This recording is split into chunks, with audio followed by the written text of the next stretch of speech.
Hello and welcome to Leadership as a Philosophy, Not a Checklist, Book Discussion 15, Part 2. As I said in the other thing, it got too long, so I cut it into two chunks. I appreciate your patience as always. When this is over, it's just going to cut right into where we left off, so there's not going to be any sort of an intro. Anyway, I hope you continue to enjoy. Thanks. We're going to skip to character.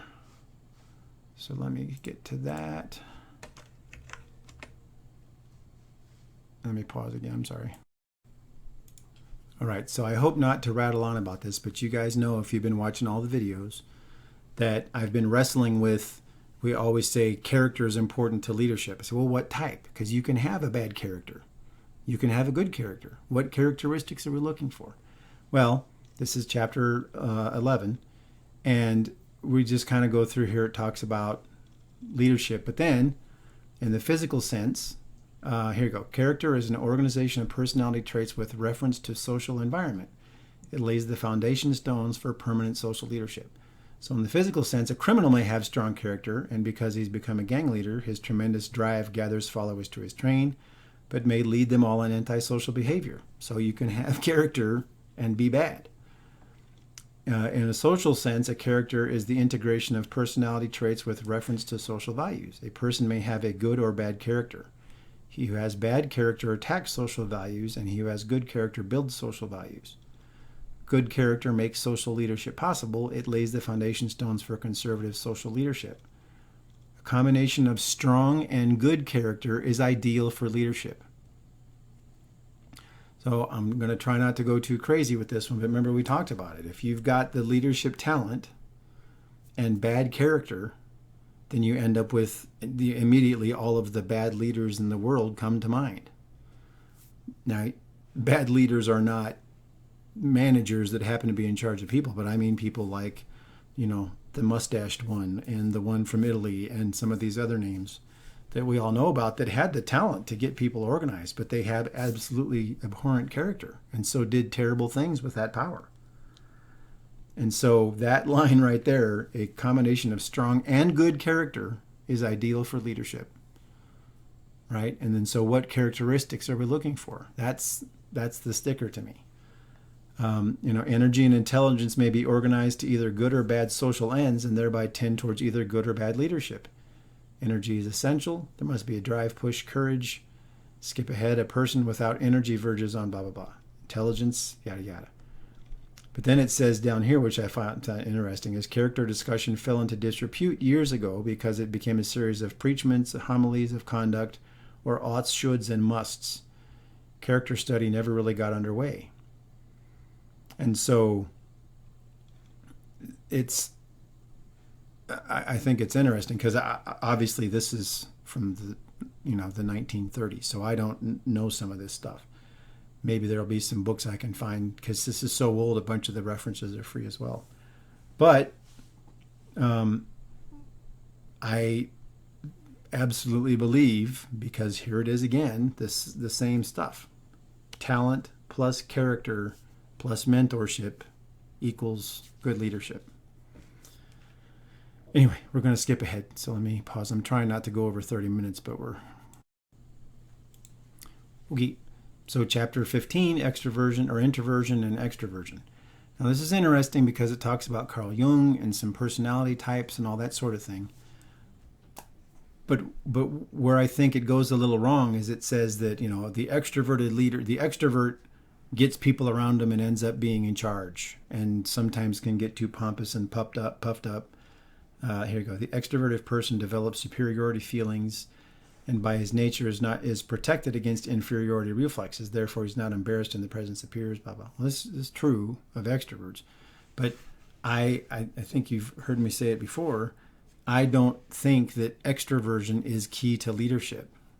I think super introverted doesn't make a good leader, but most of the leaders that I know are pretty balanced or a little more introverted. Now, I haven't done my big five and talked to you people about it, but I'm so extroverted that maybe my example is bad because I'm the most extroverted person I know when it comes to leaders. but everybody else that I know is always on the fine line.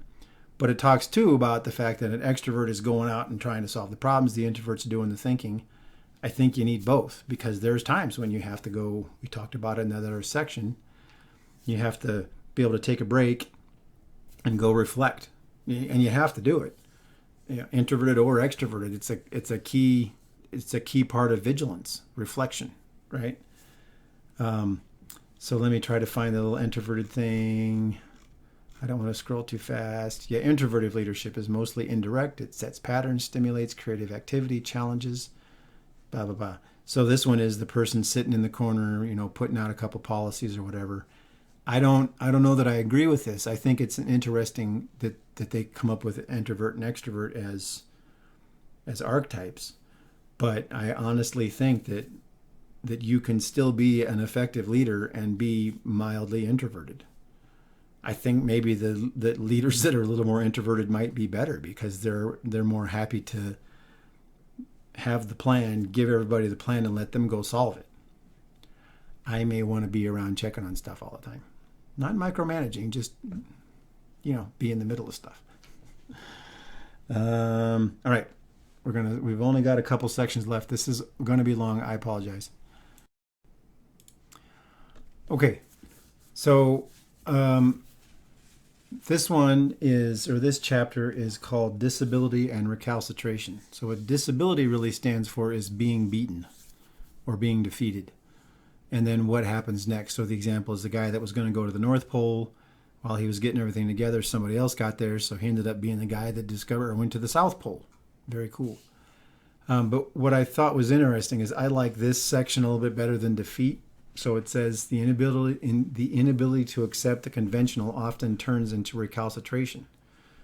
So Luther turned against the existing religious system, Marx against capitalism, Gandhi against the British. In all these cases, there was inability to correct evils from within. Failing in this, movements were started to overturn that which refused to correct itself. So this is, to me, an interesting point. If you think about it for a minute, all of these were hierarchies that became ossified and didn't change because there weren't any genuine leaders in those situations, right? So yes, some of these systems were corrupt and systems were doing the wrong thing, and they weren't, I mean, especially in India, there's all these terrible things going on with India, and the Indians and Gandhi were trying to get that stuff changed, and it didn't work, so then they had to go rebel. Well, I just wonder how different it would have been if people that had been in that situation had said, you know what, they're right, we need to make some changes, let's make the change. Now, is that impossible? Is it against human nature? I don't know. I may do a video on Gandhi. It's just that's a name and a person that's so amazing and powerful that I don't know that I want to mess up. But this one says sometimes inability results from seeing the current order of things as hopeless. This conclusion leads directly to a revolution and war. So what would happen if you set your organization up in such a way that you were able to say, okay, this is a true problem? Because people are going to complain about everything. But you say, this is a real issue. We need to change the real issue. I don't care if it makes a bunch of people grouchy. I don't care if some of these systems and processes that we've put in place that people are now depending on have to change. They're not effective. Maybe that's what you got to do. And I think that the thing, we can go all the way back to the hypothesis where I talk about having leaders at every level of an organization, genuine leaders, that they start talking and say, we got to fix this. We got to fix this. This isn't working. This is a problem. So I thought this was a very interesting subject. Yeah. Okay. Next one. Skipping ahead. So this next bit is this is personality balances. So aggressiveness and inhibition. Oh, interesting. It says aggressiveness. Too aggressive is bad. Too much inhibition is bad. So how do you temper that? Well, that's the vigilance. That's the empathy. That's the humility, right? You may have to be aggressive. You may have to be inhibited. You may have to be slightly aggressive and inhibited in your aggressiveness, right? then you go down here and it's got, what's the next one? Sorry, I'm scrolling fast. So spontaneity and standardization. Well, look, I've said this a lot of times. If you can standardize something, especially if it's a system or a process, and you can make it standardized and easy to do, cool. But you don't have to standardize everything. If you come up with a checklist for everything, you'll make yourself crazy. So you have to find the balance. Sometimes we need to be spontaneous. Sometimes we got to follow the standard. Sometimes you've got a standard for something, but you've got to make a change on the fly because you don't have time. The situation doesn't match. All this sort of stuff. So what's that? You still have to use vigilance, humility, integrity, empathy, vision, and concentration. Right? Vision pulls a person towards the far horizon. Concentration pins down in the dead center. Correct. But remember, we talked about under intelligence, it was a whole bunch of looking around and vigilance and all that sort of stuff. So when do you have to have the vision and when do you have to concentrate? Sometimes you have to concentrate on a bunch of steps in order to achieve your vision. You got to, how do you balance that? When do you balance that? Versatility and specialization. So you can't have a bunch of super, great example from Ghost in the Shell from 1995. If you over-specialize, you breed weakness. So you have to have people that are versatile, that are trained in enough things to where they can adapt. But then you need to have specialists if you're going to be excellent. So how specialized, how many, how much versatility you're going to have, how many versatile people are you going to have? Maybe you have several specialists and just a couple of versatile people to match them all together, right? Optimism and pessimism. Well, there you go. I mean, obviously, sometimes you have to be pessimistic in your optimism. Sometimes here's the best we're going to get, and the best you're going to get might not be the goal, but you're going to get closer to it, and so that's how you take a pessimistic situation to be optimistic, right? And so I just love that integration and balance because that talks about the vigilance and the empathy thing. You have to know when the organization, the team, you are out of balance with these characteristics. And like I said, I still love that this was written 85 years ago because I'm not. You would think I had read this and then did all of my stuff, and now I'm doing this, but that's not what happened. I promise you. What others did we have on here? I think that was it. Yeah. So here you go. Balance and integration. These are the problems again. How balanced are most personalities? What's the relation to blah, blah, blah? How may achievement and leadership accompany imbalance? How far may balance be developed and how? Which is the most important for leadership? Balance of ordinary traits or imbalance caused by one or more extraordinary traits? So like I said, interesting questions all around. Okay, I skipped through those. Next section. Okay, so polarization and saturation. So when I came to this chapter, I almost skipped it because I was going, I don't even understand the title. So glad I didn't, because this is the example that I've used a whole bunch of times. So leadership as an emergence of group urges often takes abnormal directions. One of these untoward tendencies is for leadership to become unduly concentrated and polarized. It polarizes upon a relatively few persons, upon too few persons, too few for its own good or their good. Now, what does that really mean? Well, we find somebody that's good at something and then we start stacking stuff on their shoulders. So I'm going to read this whole section here. So let a person begin to be efficient at a certain type of activity, and at once many unpleasant as well as pleasant leadership tasks are saddled upon him. If he has a new and practical idea or program for meeting a group need, he's likely to be selected to head up the work. Well, that happens all the time. I got a great idea. Okay, you're in charge. The process does not stop here, for he speaks up well in other connections. He's appointed to meet these tasks, and so on until he becomes overloaded. Successful, outstanding achievement in one field of activities means that one is likely to be selected for leadership even in some unrelated fields, until his willing shoulders are found carrying a burden that sooner or later breaks his back. There is a piling up and polarizing of work on one person or a few persons that many might be sharing. The ultimate results of this polarization are the breaking down of the leader. So tell me if you've seen this before. The loss is not only great but regrettable. The tragic loss runs this cycle. A person grows ambitious to achieve. He does an important task well. He goes beyond his physical and mental ability in efforts to keep going that which is started or in accepting new duties assigned to him by superiors or expectant friends. D, physical and neural breakdown. E, group loss.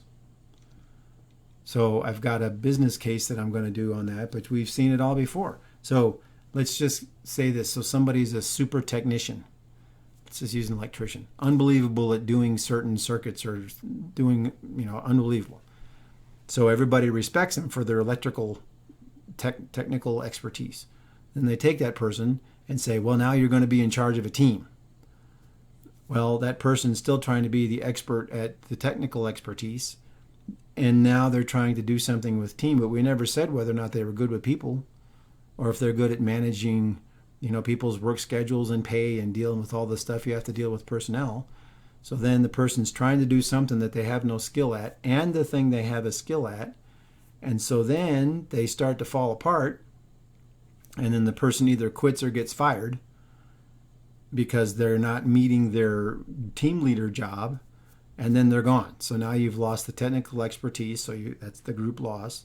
You've broken the person's soul because they used to be really good at something and you put them in charge of something they weren't and they failed. Now they feel bad, right? It happens all the time.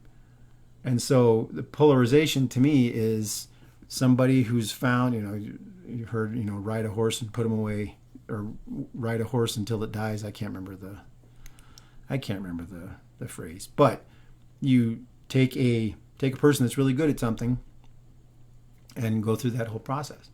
So what changes that? Well, don't do that to somebody that's a technical expert. And then 2, make sure that somebody's paying attention. So a leader is watching them to make sure that they don't get a bunch of stuff piled on top of them. Because then you end up with one person doing a whole bunch of stuff and all the other people aren't getting any development. But this was, like I said, this was written in 1935. So nothing's changed because it still happens now. So I just love the fact that was in there, and I'm glad that I read it because otherwise I wouldn't have seen it. What do we got next? Okay, next. Pardon me. Next section. Yeah. So this is just another example of what I was talking about. So another ill effect of polarization of leadership is the loss to the group, because I think it should be task saturation. I don't understand why polarization, because to me polarized is, I guess, well, whatever. Sooner or later, the polarized leader assumes more responsibilities than he can perform. Many able persons become mere paper leaders. Their names are only at work. If others are doing the work for them, then a hypocritical situation exists. If not, then some groups and organizations are suffering and their efficiency is declining because there's nobody in charge, right? Perhaps the average leader today is giving a considerable proportion of his time to a few projects and then dividing the remainder in small portion among several undertakings. It is the latter which suffer. Whether overwork cuts him off entirely or divides his energy into such small quantities that they do not amount to much, the group loses. So that's why I said you got to have leaders at every level. If you're going to have somebody, the big boss has got stuff to do, but they should not be the chair of, the vice president of 9 things. Anyway, just what we were talking about, just a little better example. Okay, this section I just thought was interesting. So it talks about somebody who talks a bunch of garbage. We're talking about leadership situations. This chapter, once again, says leader in a situation. So somebody that's batting .333 would not be good to be in charge of a scientific thing. True. And then gives a bunch of different sort of situations. But as we've talked about before, I believe somebody who's got the leadership talent, you give them sort of a cursory education, say, I need you to go take charge of this. You're just going to find the experts, put the experts in charge, and make sure they have the resources they need to do it. A competency leader is completely different. But a couple of interesting things here. It says here a blunderer or somebody who is bluffing their way through their job says, lies and does a bunch of other stuff. A leader, on the other hand, transforms chaos into order and masters social situations. What have we talked about all the way back in the hypothesis? The leader is the one that's looking out for the chaos. And then it talks down here. Here we go. So this reference talking about golfers, but this is a completely different reference. It illustrates a common leadership problem, namely the possibility of changes occurring in a social situation. Because all social situations involve changeable human nature, they may develop unexpected turns and defeat upstart leaders. The more seasoned leader is less likely to lose his leadership, providing he maintains poise and mental agility enough to adjust to new and sudden developments in old situations. Even mature leadership breaks down when it fails to meet new modifications in old situations. Leadership situations are often like floating islands, giving a sameness of appearance but moving through a new setting requiring new techniques.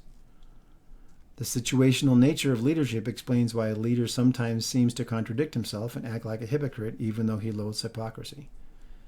It often happens, as any leader in an administrative position, different, that a person may act sincerely and honestly in two different situations and find he's contradicted himself simply because the two situations are contradictory in certain particulars. Loyalty in one situation may contradict loyalty in another. The leader who desires to please is especially subject to this dilemma. Well, this is where you run into a problem, right? Loyalty should be loyalty should be loyalty.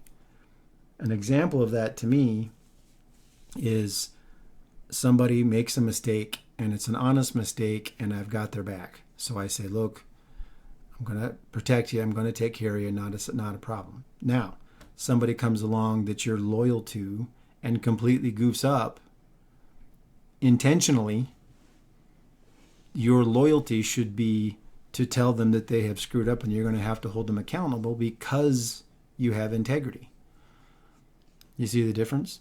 So you're not contradicting yourself. You're having integrity. You know, hey, you made a goof. You goofed. I get it. Not a big deal. The building didn't burn down. Nobody got hurt. Smack you on the hand. Somebody who goes out and intentionally screws up, loyalty is also telling they're goofing up.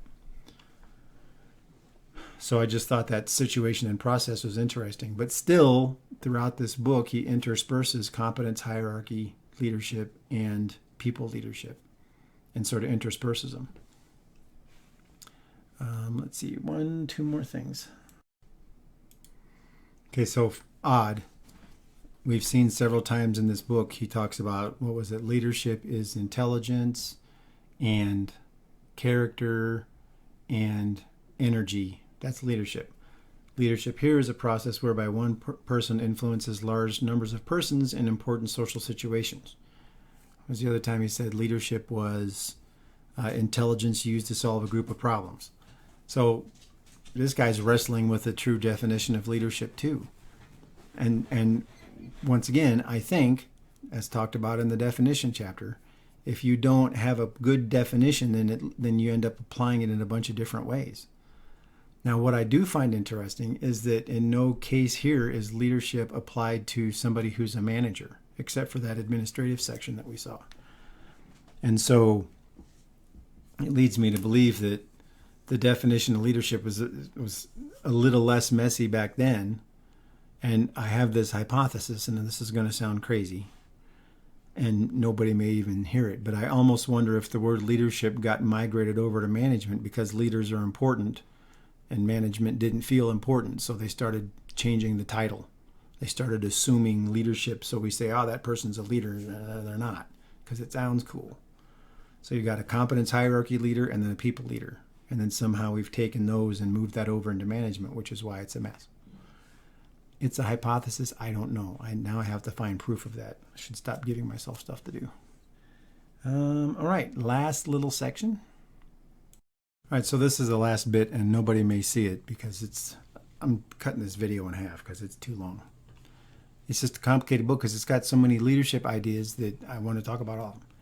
Anyway, I just thought this would be funny in light of what's going on right now, and I may do a separate video on this alone. It says, in addition to the personal fancy standard of evaluating leaders, there's the partisan standard.